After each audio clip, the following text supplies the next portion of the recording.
Well, the Chilliwack School Board has just taken what seems like a big risk. It's purchased a 6.8-acre lot in the Promontory area for $9.1 million. The district is borrowing up to $6.5 million from the bank to do that. They've done this in order to build a new elementary school. Only problem is there is currently no ministry-approved plan for a new elementary school in that area, and it's not guaranteed that there will ever be one. David Swankey is the board chair for the Chilliwack School District and joins me now. Good morning, David. Good morning. Thank you for having me. Well, thank you for joining us. Can you tell me about the need for a new elementary school in that area? Certainly. So the Promontory neighborhood has been identified in our five-year capital plan for over a decade now.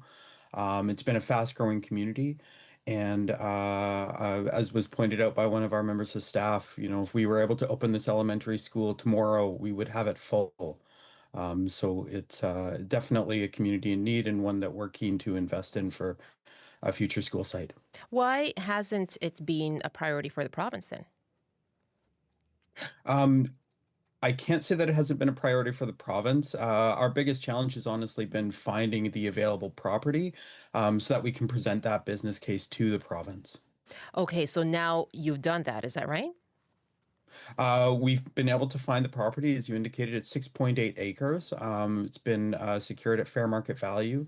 And so when we brought that to the ministry, it was outside of the provincial funding cycle, Mm-hmm. which is why the board took, as you noted, this rather unusual step of borrowing funds in order to secure the site. Okay.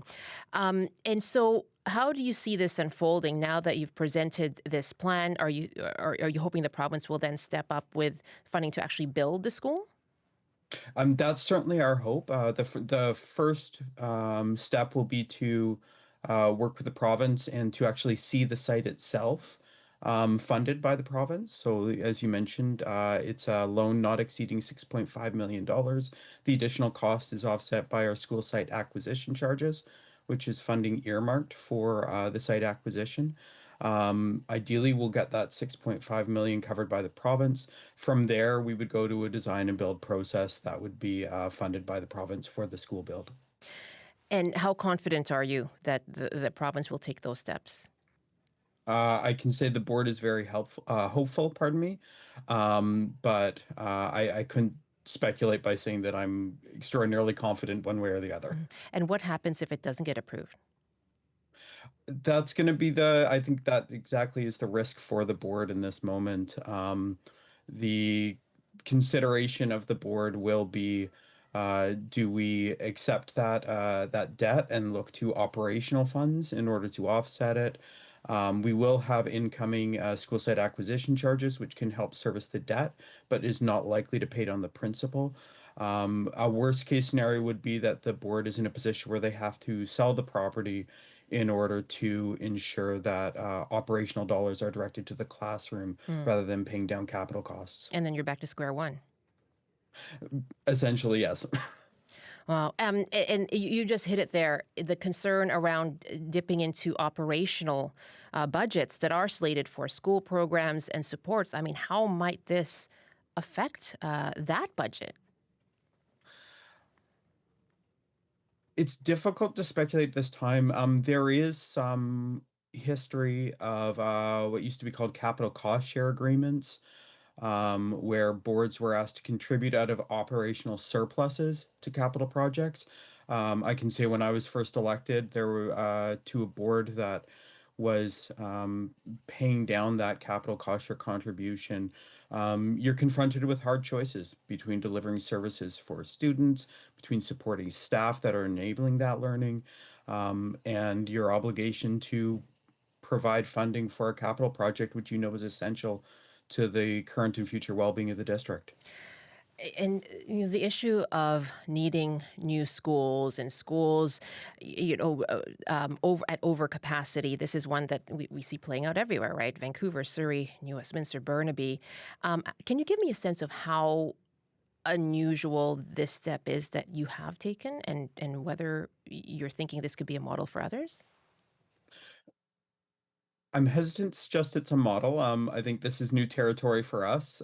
So I think time is going to tell whether or not this is a potential path forward for other boards of education. I can say it is, to my knowledge, not a step that's been taken by other boards of education or other districts in this province. It's enabled under Section 144 of the School Act, which would allow for borrowing when it's both reflected in the adopted bylaw of the board and authorized in writing by the minister, which are both preconditions that the Chilliwack Board of Education ensured were in place. But I just going back to your initial question, I can't speculate as to whether or not this is going to be a model. Um, if we have that funding and this is a stopgap, maybe it is a model for future development, but we'll see.